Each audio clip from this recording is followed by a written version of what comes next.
Thanks, Katerina. Back here in Dubai, I've got three fabulous guests to actually discuss this in a little bit more detail. I've got Dean Cooper. He's the Global Energy Lead for WWF and currently managing WWF's Global Energy Strategy, which is called Faster, Greener, Fairer. He has 7 years with UNEP in Paris, the UN Environment Programme, on scale-up investment of sustainable clean energy tech worldwide. We're also delighted to have Rachel Asante-Owusu.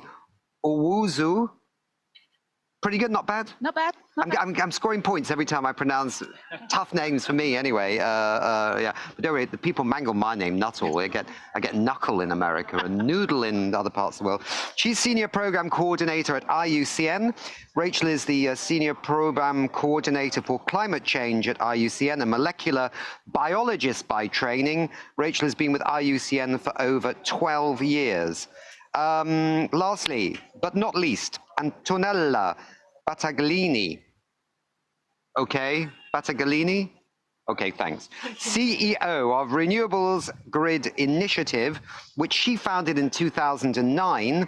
And this is a unique collaboration of NGOs and the transmission industry from across Europe, promoting transparent, environmentally sensitive grid development to enable steady growth of renewables and fuel the energy transition. So I'm going to go to you first, Dean, because WWF's got a new report out, or it's it's basically a new report out on this issue of how do we manage renewable energy infrastructure development, which we desperately need for climate action, with the fact that we also need to look after our nature, and because we need that for climate as well, but also for a heck of a lot of other things. Yeah, what are the kind of findings you're broadly seeing? Well, I think I should perhaps just go back to the origins of the report, because back earlier in the year, one of the first outputs of our sort of coalition linking energy and nature for action, or the Clean Action Coalition, was a nature-safe energy report. And that talked about how we can implement renewable energy with the least disruption to nature, because there's clearly going to be some disruption. But I felt then that we'd sort of looked at that issue. We've got recommendations to governments, we've got recommendations to installers, to financiers. But I was told by our US office that people are still saying, are renewables really better than fossil fuels? And I thought, oh goodness, well, I thought as energy people, we've known that for a long time. But no, cut a long story short, we did a report on nature positive energy transformation. And really looking at in some detail about, there were 30 different metrics to try to look at what was the impact. So looking at things like water quality, air quality, water use, mining was an issue, biodiversity impact, and trying to assess what was the implication of renewable energy activity on nature. Now, 27 out of those 30 metrics said very clearly that not business as usual with fossil fuels, but a rapid transition to renewable energy is going to be much, much better, 2 to 16 times better. But of course, then the first question that comes back on that is 27 out of 30, so what were the other 3? And in fact, there are issues with renewables. There are issues with any new energy source. And those 3 in particular, looking at land use, for example. If we want wind farms, we want solar power, it's going to be using land. We've got to think about what do people do with food production in some areas. Similarly, looking at the impact on water, I mean, free-flowing rivers as well. If we want hydropower, that's going to impact on the rivers. So there are issues that need to be managed. And I think that's the final message from that report is, look, we can do renewables well, and we can do renewables not so well. So let's make sure that we understand what the impacts are going to be, manage that appropriately, and we do 100% renewable energy as soon as possible. And that, going back to the document you mentioned, is the bottom line: 100% renewable energy, faster, greener, fairer. Okay, super.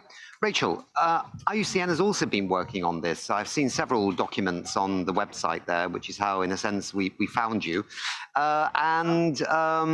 Does what you're finding sort of chime a bit with WWF, that we need renewable energy to deal with climate change, because if we don't deal with climate change, nature is going to be in trouble, but we need to do it in some more sensitive ways? Well, yes, but I'm going to come back on you with one point. We need to tackle biodiversity, because if we don't tackle biodiversity, we can't solve the climate problem. We need functioning ecosystems so that we can have carbon mitigation actions, so we can have adaptation actions. So it's not about trying to solve both. You can't solve the climate crisis without solving the biodiversity crisis. You're right. We've done a number of guidance documents. We've got that guidance documents that are aimed at companies around how they can mitigate their impacts towards biodiversity. We are now looking at developing guidance documents for our state members, because at IUCN we're a global conservation union, which means we have NGO members, state members, and indigenous peoples members. So we've spoken to our state members and we've asked them what are the challenges that they are facing. And one of the challenges is around spatial planning. Where are the go areas? Where can we put renewable energies in fast? The other challenge is the grids, but I'm going to leave it to your next guest to talk about that. But that's why IUCN is collaborating with RGI, because we have 75 years experience of developing guidance, developing tools, developing metrics around biodiversity restoration. But if we're going to solve the climate crisis, we're going to have collaborations with different specificities, different skills. And we'll bring our skills in. I'll leave it to Antonella to discuss what her skills are. All right, let's go to that then, because you've signed an agreement, Antonella, with IUCN on the grid aspect, but also on this whole nature positive, or how can we not harm nature with renewable energy development. What is the aim of this, and how does it fit into the grid story? We call it GINGR. GINGR? Yes. It's called GINGR. All right. I'm sure somebody will tell. Global Initiative for Nature, Grids, and Renewables. Okay, I thought it was a cat for a second. We used to have a cat called Ginger, but No, well, it is also a tea, but no, it's something different. And actually, it's not just an agreement between IUCN and RGI. It is rather a joint effort to bring all the different stakeholders under one roof, the IUCN roof. We will bring our technical grid knowledge, which is unique and very niche. IUCN will bring the 75 years of biodiversity experience. And together with all the other stakeholders, we want to agree on a limited set of assessment criteria to evaluate the contribution towards nature positivity of grids and renewables, mainly wind and solar. So this is very new, because up to now, everyone has been trying to invent its own assessment tool. And we say, forget about that. We don't want to compete on this. We want to collaborate. And this is why GINGR goes to the root of the problem and finds a common platform where we not only can standardize approaches, we can reduce greenwashing, but we also will provide technical assistance to implement this new methodology. So basically, it's going to be, I hate the word checklist, but in other words, some kind of recommendation. If you are going to do renewable energy, these are the things that you have to watch to make sure that you also look after nature, in fact, nature positive, rather than just not doing harm, but actually enhancing nature, perhaps. And is that correct? There's some, yeah. So it is renewables and grids, because if you do renewables without grids, you've done nothing. Yeah. Just to make it clear. No, I understand that, yeah. But I mean, so it's the grids and also the renewable energy. So there are two elements, and I leave it to Rachel to go more in depth. There is one, a procedural part, where it's a checklist. Yeah. But then there is a much more technical part, because we need to evaluate which measure really contribute to nature net. We need to start agreeing on metrics. We need to start agreeing on what good practice looks like for the energy transition, and that's what GINGR's there for, and that's why it's got to be inclusive. It's not exclusive. It's inclusive. And we launched it just half an hour ago, and in the launch, one of the things I said is, for climate change, everybody's got to win. There's not one region that can run forward with renewable energy, do it brilliantly. It doesn't win the climate change challenge unless we're all there. And so more than a checklist, I look at it as an assurance measure. If it's there to help, it's there to remind you of how to do things and how to do things properly. And I'll just add that at IUCN, we don't have the technical expertise of the grid development, but what we do have are 16,000 scientists with skills and expertise in issues around species, in issues around forests, and issues around environmental law. And we'll also bring them to the table as part of GINGR as well. Okay. So this is announced today. Wow, so we're actually breaking news here not just getting hot, but we're breaking news as well, which is hot news. That's really good news. So thank you. Dean, you've listened to these two wonderful ladies. How does this chime with your work? Does this sound like a good initiative? And should WWF be involved? I don't know. No, Nick, it's a terrible initiative. I wouldn't go there.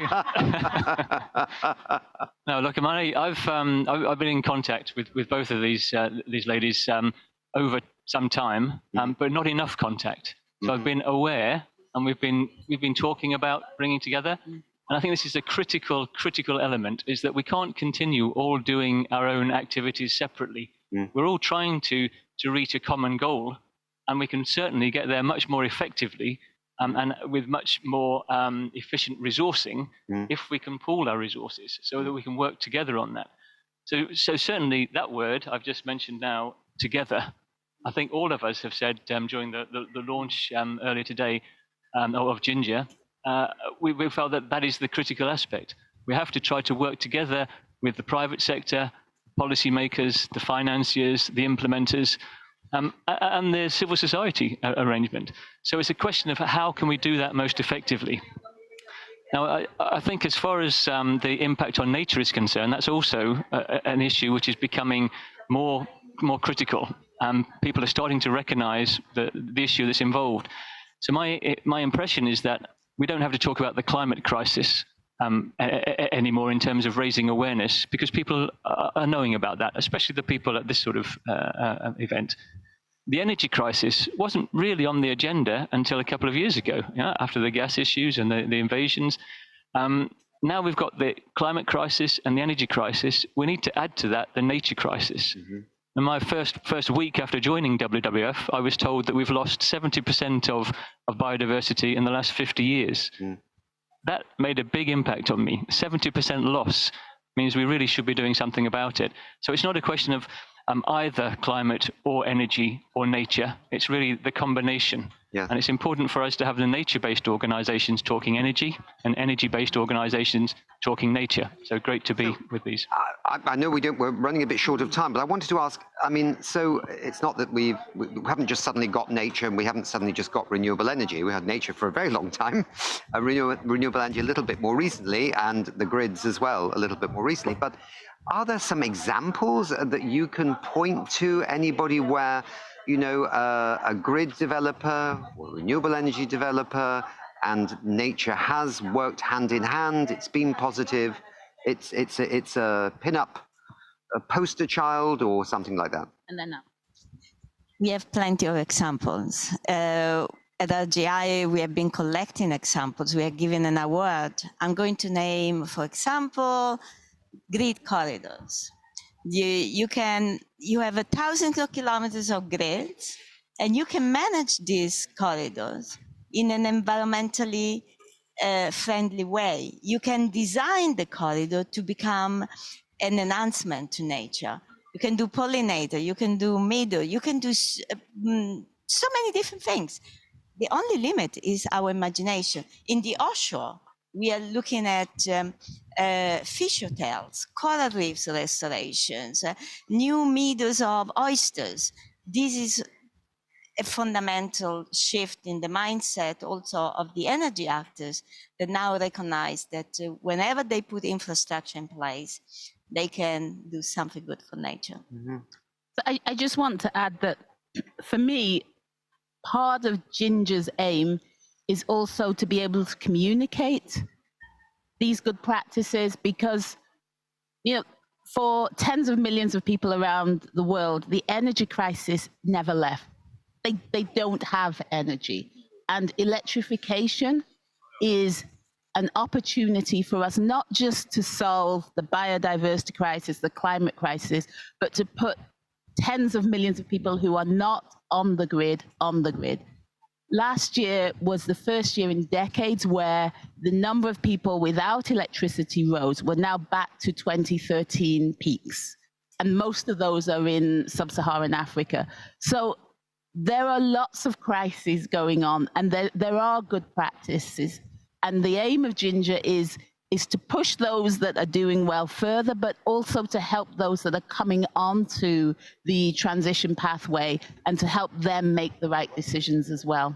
But it's a timely moment, isn't it? I mean, I know this tripling of renewable energy as an outcome at the COP and the doubling of energy efficiency is something that, you know, we can celebrate. I actually think it's quite modest as the tripling of new renewable energy by 2030. I mean, other people say it's easily going to be 5 times the way things are going in terms of exponential growth. And I mean, solar power doubled its capacity, what, in the last 18 months. So, I mean, you know, there is a big surge. And if they get a phase out of fossil fuels, that's another impulse towards a cleaner energy future, which we desperately need. So it's an ideal moment that this issue that you are discussing right now is actually being discussed, and that there are ideas going to be coming forward on how this can benefit nature. Am I right? I think I am. Yes? You're right. Thank you. It's the first time in the entire time I've been at the COP that somebody said you were right. No, but I think, Nick, I mean, just to emphasize what you're saying, I think, you know, there's this sort of verbal agreement, at least, to this tripling of renewable energy, and it really is not enough by a long, long way. But we do have to deal with the implications of that. So it's very easy to say, yes, we want lots more of something very quickly, but what does that actually mean? And I think this issue on the grid is a good case in point. It means we've got to have the infrastructure in place. It's not just a question of more wind and more solar, it's how do you deliver that? And therefore, grid infrastructure is going to be a critical element. It's not just the grid. We've got to think about siting, planning, thinking about the critical minerals issue, which comes up. Renewable energy requires that. So it's really not just about fossil fuel phase out. That's clearly, we want a commitment, a real commitment in the agreement from this event to say that fossil fuels really have to go. But then how do we replace fossil fuels? How do we do that cost effectively? And as Rachel is saying, how do we think about those people that don't have energy supplies at the moment? Yes, so energy access is a critical element of this just energy transformation which we need to see. Where do you go from here? Where does, from this launch today, this conversation here, which thank you very much indeed, there's millions of people watching this show, and then they probably never even thought about, like I hadn't really thought about this nexus here. Where do you take your plans? In January, we start working. Up to now, it has been a crazy idea of 2 crazy women, you know, and now we are realizing. Not so crazy. And now we are realizing it. But yeah, it's not so crazy because we need it. And I would like to mention that tripling up is good. Phase out of fossil is better. And we cannot tripling up without nature. We cannot tripling up without people. And so that's why I think GINGR comes at the right moment. Yep.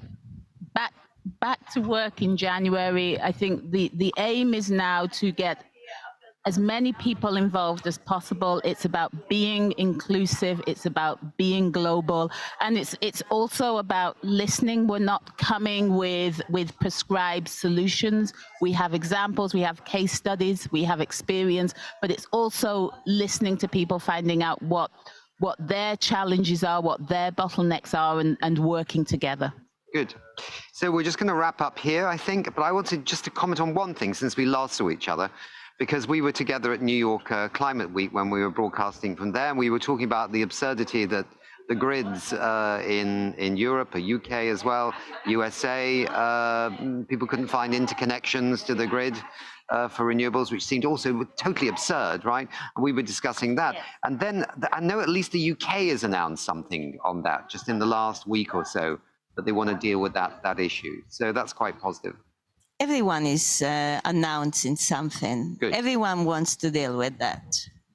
But announcement and implementation are two completely separate things. Yes. And implementation comes on the ground. It takes different skills than talking to a microphone.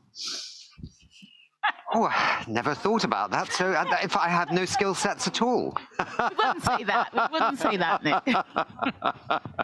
But no, I think just underlying that message, it's the words into action that we need to see. We've been talking for years, decades. I'm having meetings here, and I could have written the script 20 years ago. It's the same words.